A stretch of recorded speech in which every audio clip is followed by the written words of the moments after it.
Partner betrayed my trust by letting his mother invade my privacy during childbirth. Now I'm determined to leave despite my looming due date. I am due to give birth to my second child any day now. I'm a little worried that all my emotions from today may send me into labor. Not ideal. My partner, I use the word loosely because I'm not really sure if I want him to be that, has a narcissistic, abusive mother. She is a vile woman. She tormented me during my first pregnancy and postpartum. My partner cut her off then, and for the most part, I had peace. She has slowly been worming her way back into our lives. I never hated her until she made me feel like I was less than a human. My partner is overly defensive about her, partially because he is in denial about the emotional abuse and neglect he experienced growing up. She is the cause of a lot of our disagreements. I just found out that my partner has been deliberately withholding information from me. One of the major factors that lead to me resenting his mother was the fact that she turned up at the hospital after I had given birth. She made her way to my ward and into my room, knowing it was against my wishes to have any visitors. She had argued with me about it for months. It turns out he knew she was coming. He knew and didn't say anything. He told me less than an hour ago. I am so hurt by him. I feel betrayed. My family were incredibly angry with me because they thought I prioritized my in-laws over them.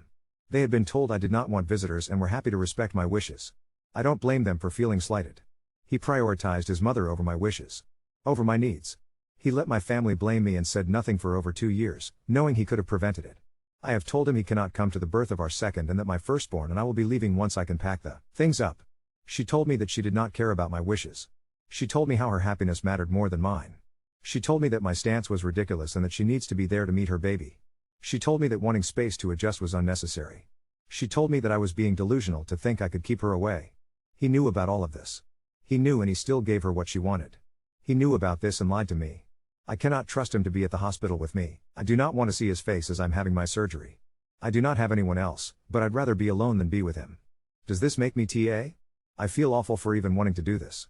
This has devastated me. I had antenatal anxiety and she used this against me. She would trigger attacks and then call me mental in order to get her to side with him.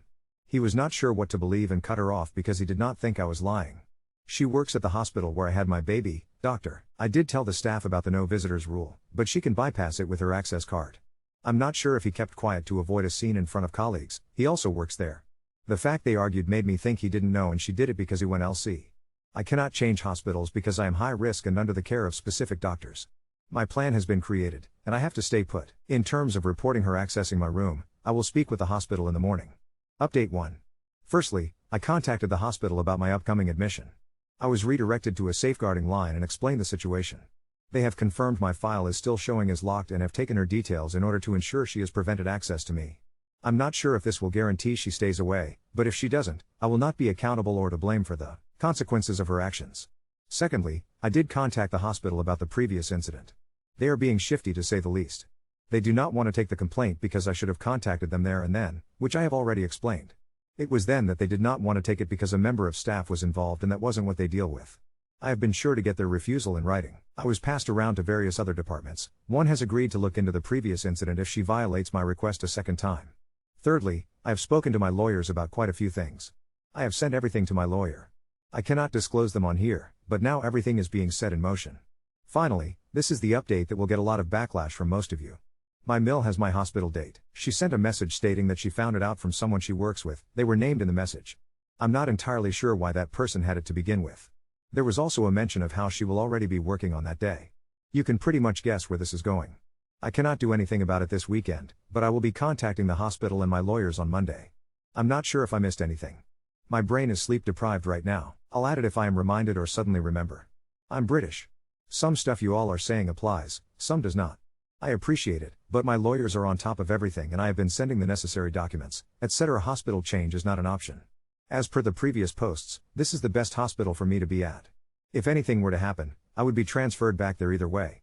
Hospitals here are in trusts. She can access both that offer maternity services, and the others are too far for me to get to. To be strictly clear, my partner did not tell her my date. I know I wrote it above, but some comments are still suggesting it was him. It was definitely not. She sent the name of the person in the messages she wrote to him. This person is from her department.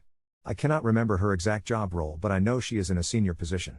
My aunt is trying to swap her shifts at work to be with me. My issue is that I do not really want anyone with me during the actual surgery. The only person I would want there is my partner. Right now, still a massive no from me, and he is respecting that. My mother would faint. She couldn't even look at the pictures of my firstborn if he had not yet been cleaned up. Post-surgery, I won't be able to walk and will be a sitting duck. This is when my mill is most likely to make her appearance. I hope she has sense enough to stay away this time, but I am a realist. She will try to come no matter what. I am mostly concerned about not having anyone around because I know I will want to shower at some point, but I won't be able to if my baby is not supervised. I will have 2 private nurses, but I know they are not people I can realistically trust to confront my mill if I am not present. Some have suggested doulas. I started to look into it yesterday and will continue to research before the weekend is over. I am really disheartened about having to compromise on my boundary. My child is more important to me, and for their sake I will do what I have to. Update 2. I hope I am not boring you all with them. I made a decision in relation to the hospital and my family. Before I get into that, I do want to say that this was never something taken lightly. I would never want to deprive my partner of the opportunity to be there when our children are born. It is a once-in-a-lifetime event, no matter how many children you have. You can only be there for that child once. The reason it was considered is because I cannot have someone who treated me, and has since treated me, the way my mill does around me. Nor would I be willing to have someone who enabled her in getting her way, by my side, especially when what I need is someone I can trust. I was still going to allow him to sign the birth certificate after the fact. He is their dad and they are not a pawn. Custody is a whole other matter, but as I would recommend to most people, always look into it even if you have no intention of separating. It will give you clarity on your position. We already have a pre-existing agreement that we both are happy to abide by. Now for the decision. I am allowing him to be present. However, my aunt will also be there in the event he proves incapable of dealing with my mill. She will not hesitate to advocate for us all, and she will defend my partner if my mill tries to get to him. He has shown me his commitment to our family over the past couple of years. He was willing to miss the birth because he understood how much his actions have impacted me.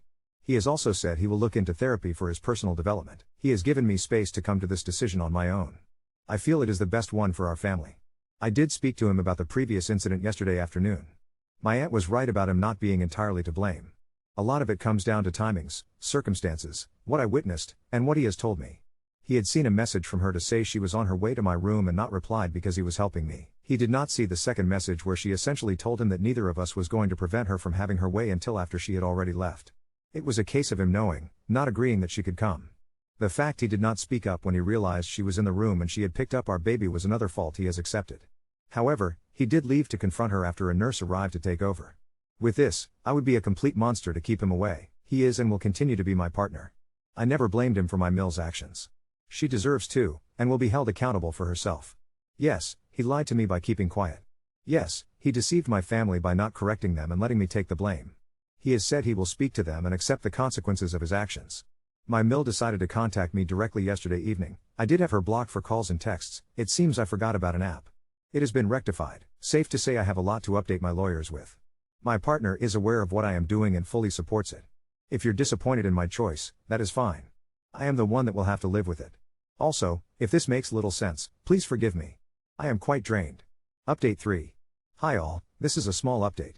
If it reads badly, I do apologize. My medication makes me drowsy and I have to retype some words.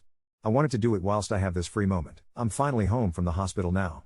I am so glad to be back because I found myself to be somewhat on edge and anxious the entire time I was there. Things went far better than last time. There were a few complications with the drugs they gave me, so I was quite out of it for most of the first day. Thankfully I had a lot of assistance and was pretty much fully catered to. I did not even change a single nappy. My partner came into the theater with me. I am so glad he was there for the birth of our baby. The smile on his face is something I will always cherish, and he was a huge support to me the whole time, though I think he was more nervous than I was. My aunt was very much a security guard the entire time. My partner couldn't stay with me because of our firstborn, so she stayed in his place. I did not manage to sleep due to discomfort and feeling unwell, but it was nice to have some company. I don't know if my mill did try to come to theaters or the ward. My aunt said she cannot be sure, but she did see someone that looked like her through a glass window to the main ward. Even though she wasn't seen, word travels fast in a hospital. As I was brought into recovery, someone mentioned that my mill was telling people she was sad that she was not allowed to visit baby's name. I do not know what they were hoping to achieve by passing on this message. I'll be honest, it made me cry. My baby was not even an hour old at this point, and she was still making everything about her. I'm always the bad guy for wanting peace. I feel like a happy day is permanently soiled for me. My partner did leave to address her after he heard the comments. He told me she wouldn't be saying anything else, and I did not hear anything else from anyone. Before anyone asks, no, he did not take his phone to show her photos. All the photos were taken on my phone and he left his with me. I did unblock her before being admitted in case she sent me anything else. I was concerned that she would message me directly and then turn up, claiming I was aware. She sent me nothing. She messaged me the next day to ask some questions. I ignored them and she said nothing more. I know she worked an additional day there, but my aunt says she did not see her. I know she was told to stay away from me. I have not heard anything since being home. Fingers crossed it stays this way. Still early days and the hospital is being dealt with for all the other stuff. Thank you for all the well wishes from my previous posts. Update 4 OK. Phew. I honestly never thought I'd be writing another update so soon, let alone one so absolutely mad that both my aunt and my partner looked at everything that happened and said, with perfectly unintentional comedic timing, this could only happen to us. I'm blue screening every time I think about it. And, for context, baby is 5 days old, I've had 4 hours of sleep across 2 nights, and there's been enough high-stress drama for a year. Remember how I thought the worst was over? I was wrong. Hideously wrong. But, this time, it's a story you couldn't make up. Let's start with the astonishing part. My mill, apparently stymied by all the blocks and do not approach orders, and the fact that my aunt is a human firewall who will happily snap a clipboard in half to make a point, decided, wait for it, to send a formal email complaint to hospital management and the trust HR board. About me. Yes. Not about the lock on my file or some supposed unfairness. Oh no, she went nuclear and claimed that I was orchestrating an exclusionary and hostile environment for her, and, my favorite part, using threats of legal escalation to tarnish the reputation of the birthing unit and senior medical staff. She included screenshots of my texts, cropped out of context, and, brace yourselves, she attached an email from herself to herself as documentation of my abuse. Tuesday morning, my phone starts buzzing. I'm balancing feeding both baby and toddler, my aunt is unloading groceries, and I get 2 emails, one from patient liaison asking for a statement about the ongoing interpersonal difficulties raised by a staff member, and another from hospital HR requesting clarification of the legal actions understood to have been initiated. It took me 3 full reads to realize my own medical care had somehow become an HR issue. My lawyer, who deserves a fruit basket the size of a car at this point, just said, keep everything, respond in writing, say nothing on the phone, and stay entirely fact-based. So now the hospital administration is, in the strangest plot twist, having to investigate not only my mill but also my complaint about her and the fact she tried to weaponize hospital procedure and policy to punish me for establishing boundaries around my own birth. A midwife I know said, deadpan, this isn't hospital drama, it's a Greek tragedy. Meanwhile, back at home, my aunt turns full mama bear. She can't wait to see my mill's list of wrongdoings. My partner, who at this point looks like a man who survived both a war and a poorly run pub quiz, tells his mum to retract everything immediately or he'll send his own statement in support of me, not just as my partner, but as an employee who witnessed her behavior. I have never seen my aunt and my partner so united. He even started looking up therapy with my aunt to stand firm on boundaries. Bonding by fire, truly. But wait, there's more. My family was, fairly, still raw from last time. I braced myself, but instead, some of my cousins drove down the morning after this all exploded. They just happened to be in the area. They filled my fridge, played with the toddler, and said, you've done everything right. We believe you. For the first time in months, years? Time is an illusion. I felt properly supported, no guilt, no suspicion. My partner apologized to them with a long, heartfelt letter and a tea and cake conference in the kitchen. There were tears. There was group hugging, even from the cousin who hates hugs and thinks bear-infused tea is a crime against nature. And my mill? Oh, now she's threatening to contact the press because she claims her legacy is being threatened by my boundaries and by anonymous slander on the internet. Yep. Apparently, she Googled how to handle family slander and now thinks she's starring in a legal drama. She sent aggrieved emails to my lawyer, who is delighted, claiming defamation, breach of GDPR, and, you cannot make this up, medical sabotage. The hospital, to their credit, is actually handling this bit with seriousness. I got a call, 2 nurse supervisors, very senior, asking if I was safe and what support I needed, not just in their maternity unit but for my general care going forward. The head of midwifery told me they'd been made aware of unusual staff accesses on my file during both pregnancies, which are now under data security review. My mill is under her own investigation by NHS counter-fraud and privacy trustees about accessing my time of stay and allegedly sharing it. She has since been not just told to stay away from me, she's also been rostered to other wards entirely, pending the result. As a final touch, I have a new code phrase added to my records. If I say this, security comes without anyone needing to ask why. And because life loves surreal bookends, as I write this, baby is napping peacefully in the crook of my arm and my aunt is watching real-life courtroom drama on TV, telling my partner, see, I told you, next thing you know your mum will be trying to subpoena the midwives. My partner rolled his eyes and went back to changing a diaper, bless. I'd like to say I feel triumphant, but honestly, just holding steady feels like victory. My partner has shown more backbone and teamwork with me and my aunt in the last week than in all the years since I met him. My family rallied, no more questioning, just support. There's still a long road, HR interviews, more lawyer emails, the hospital trust's findings. She could try something else next week, and I won't ever fully relax while she works anywhere near me, but the difference is, this time, I'm not alone. And the baby slept for 3 hours last night. I could have cried with relief. If you told me 2 months ago that an out-of-control narcissist would force NHS HR, the safeguarding team, and a family reunion all in 1 week. I'd have accused you of watching too many soap operas. But this is still my life, and the only thing crazier than living it is knowing that every time I set another boundary and brace for the worst, more people actually stand with me. Maybe it's not a happy ending yet, but it finally feels like I'm writing the story, not rereading someone else's. And for once, my Mill is not the main character. I am. Update 5. I almost don't know where to begin. The last 48 hours have been a kaleidoscope of chaos, nerves, unexpected plot twists, and, dare I say, some actual hope, plus a splash of surreal dark comedy that would make the BBC soap writers jealous. This is, I'm afraid, truly unhinged, but at least this time I'm less sleep deprived and can spell my own name. Settle in. Let me start with the hospital side, because that's where the story chose to skip from melodrama to absolute circus. Apparently, the HR complaint my Mill filed did not go the way she'd planned. They called her in for a formal conversation, which I'm told was scheduled to be a routine fact-finding meeting with her line manager, and someone from HR. Well, my sources, the NHS grapevine is better resourced than MI6, honestly, tell me that my Mill arrived dressed to the nines, carrying a full dossier and, wait for it, a folder entitled Evidence of Systemic Hostility.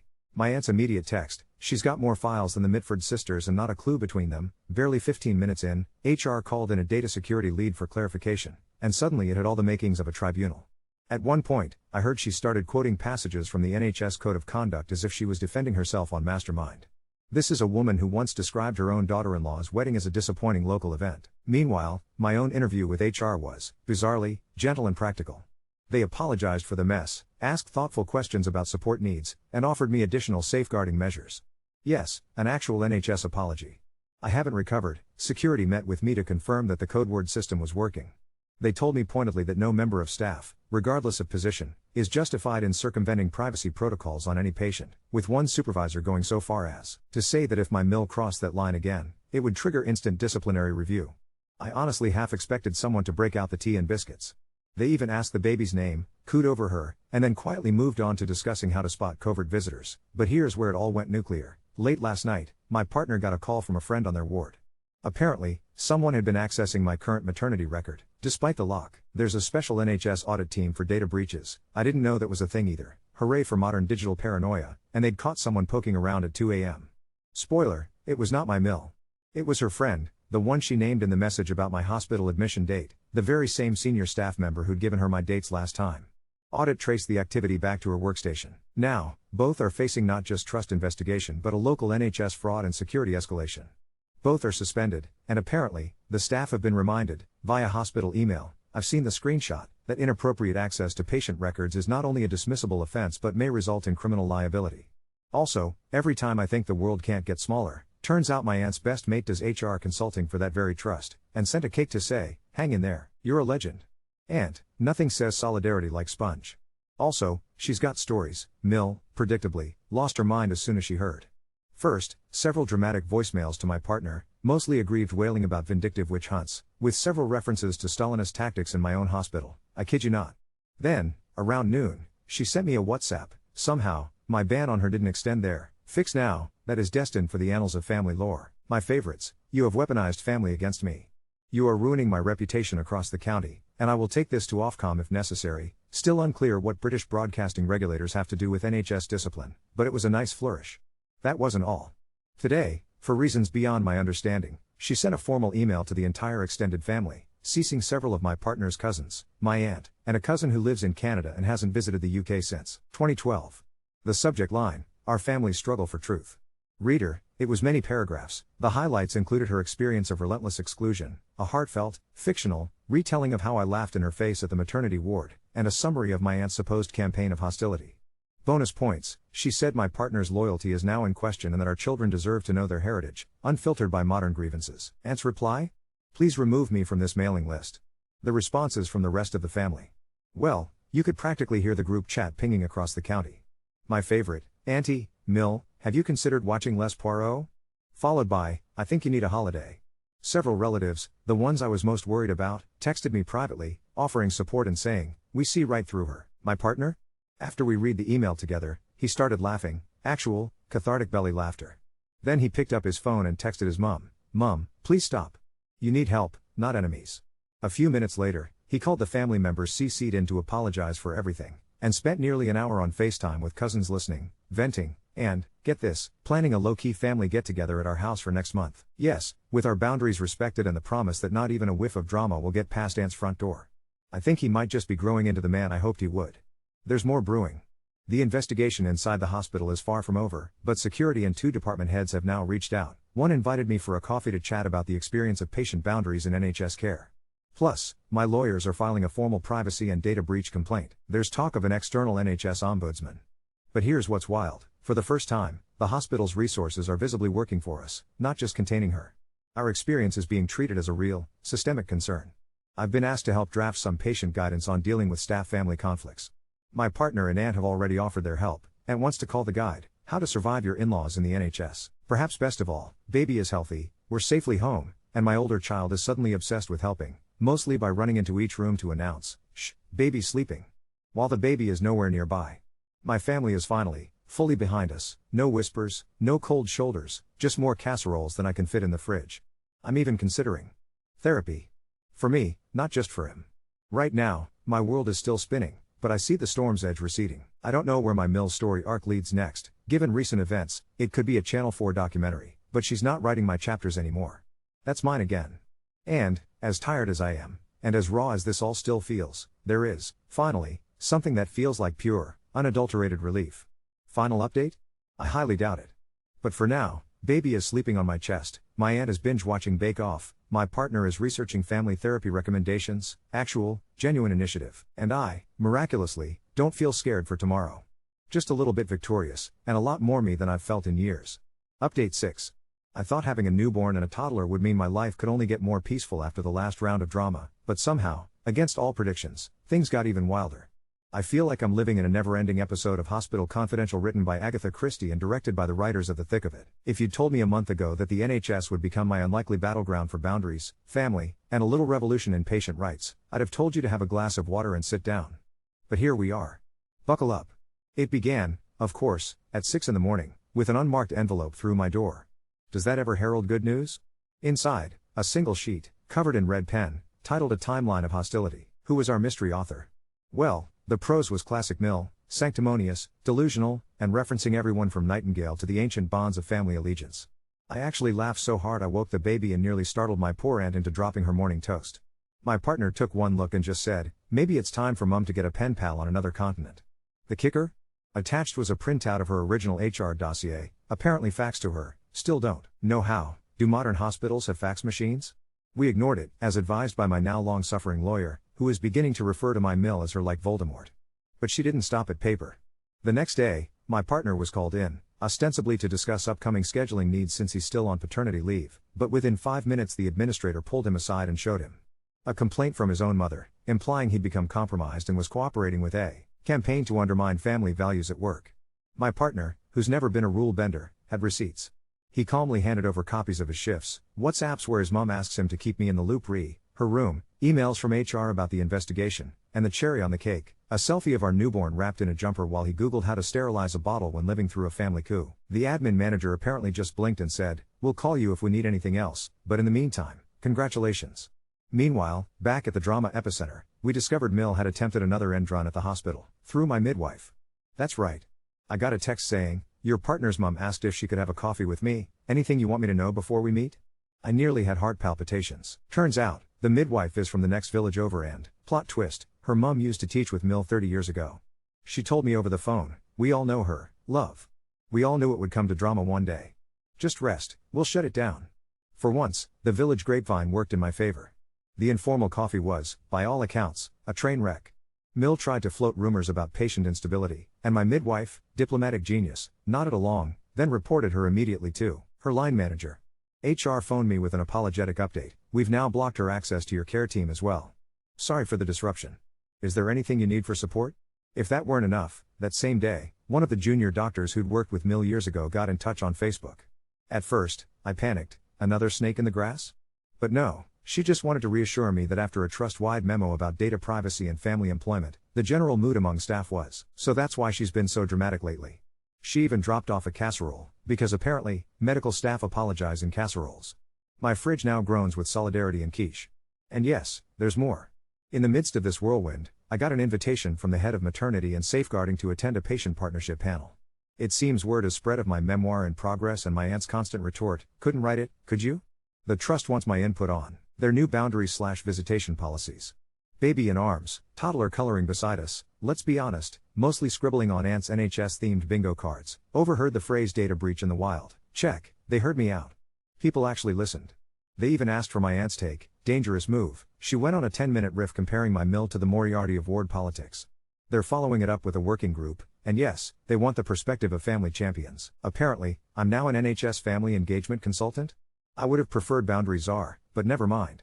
As for Mill herself, after another mortifying all-family email, lies and slander, a family divided as the subject line, in which she claims systematic ostracism orchestrated by those ignorant to professional legacy, my partner's aunt in Wales finally replied, "My dear, this is the 21st century, not Downton Abbey, let it go." The thread has since exploded into memes. My partner's cousin made a TikTok remix of her rants. It now has 800 views and counting. My partner and I watched it last night, barely able to breathe for laughing. On the legal side, my lawyer called with borderline glee. The trust is pressing ahead with an external ombudsman review for both Mill and her friend for data breach, which could well block her from some kinds of hospital employment in future. There are sure to be more statements, more groveling emails, perhaps even, dare I dream, an actual apology from someone somewhere. HR sent a formal written letter that the trust acknowledges the distress suffered, recognizes the repeated attempts to subvert privacy, and is instituting updated access protocols based on your lived experience. We're now on a first-name basis, if only all workplace complaints came with this degree of clarity and humble pie. And, most honestly surreal of all, this past weekend, my partner's family get-together happened as promised.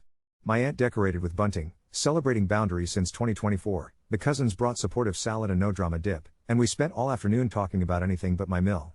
It was the first family function in memory conducted in actual peace.